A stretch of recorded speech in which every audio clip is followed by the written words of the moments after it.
Justo a tiempo. En aquel tiempo vio Jesús a un hombre llamado Mateo sentado al mostrador de los impuestos y le dijo: sígueme. Él se levantó y lo siguió. Y estando en la mesa en casa de Mateo, muchos publicanos y pecadores que habían acudido se sentaron con Jesús y sus discípulos. Los fariseos, al verlo, preguntaron a los discípulos: ¿cómo es que vuestro maestro come con publicanos y pecadores? Jesús lo oyó y dijo: no tiene necesidad de médicos los sanos, sino los enfermos. Andad y aprended lo que significa: misericordia quiero y no sacrificio. No he venido a llamar a los justos, sino a los pecadores. Esto, digamos que cambia la dinámica del fenómeno religioso, y es que en el fenómeno religioso pues nos gustaría muchísimo que los observantes estuviéramos en la primera fila y los que se portan mal, los desobedientes, ni siquiera pudieran entrar, porque torcido y enfermo es el corazón humano. Y también existe la vanidad espiritual, que consiste en uno creerse mejor que los demás, y la venganza espiritual, que consiste en que los que no se lo merecen pues no reciban el premio, todo lo contrario, que sean castigados. Y eso es lo que siempre hemos pensado y tal vez escuchado en labios de líderes religiosos, pero hay que ponerle muchísima atención al Evangelio. Tal vez lo leemos y seguimos con otros contenidos en el alma, y el Evangelio no logra calar en las honduras de nuestra espiritualidad. Pero lo importante es que el Evangelio logre calar en las honduras de nuestra espiritualidad.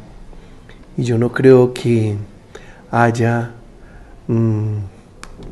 una decisión espiritual más fuerte que la decisión de optar por el que no se lo merece. Optar por el pobre, por el pecador, por la mujer, por el niño, por el extranjero, por el impuro, por el enfermo.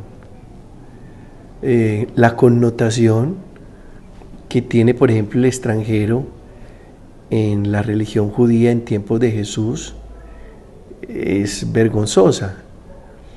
Eran llamados inclusive perros. Y la connotación que tiene el pecador en el ambiente religioso judío en tiempos de Jesús también desdice de lo que conocemos de Dios, que es pura compasión y misericordia.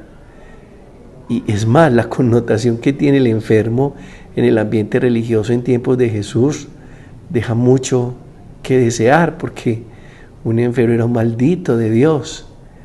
Y Jesús viene y entonces toma lo más miserable: el pecador, el recaudador de impuestos, la mujer adúltera, los publicanos, los pecadores públicos, los enfermos, los extranjeros, y a todos ellos les da un estatus, y el estatus no es otra cosa más que les hace comprender lo mucho que Dios los ama, lo muy importantes que son ellos para Dios, que ellos nos llevan la delantera en el reino de los cielos, porque los últimos serán primeros y los primeros serán los últimos. Y yo creo que para ser un buen cristiano se necesita adoptar el corazón de Dios, ese que nos manifestó Jesús, que es un corazón que opta siempre por los más vulnerables, por los más frágiles, por los más débiles, por los impuros, las mujeres, los niños, los enfermos, los pecadores y los extranjeros. Bueno, apostémosle a esto, que no habrá mejor religión que aquella que nos haga mejores personas y mejores humanos. Dios te bendiga en el Padre, en el Hijo y en el Espíritu Santo.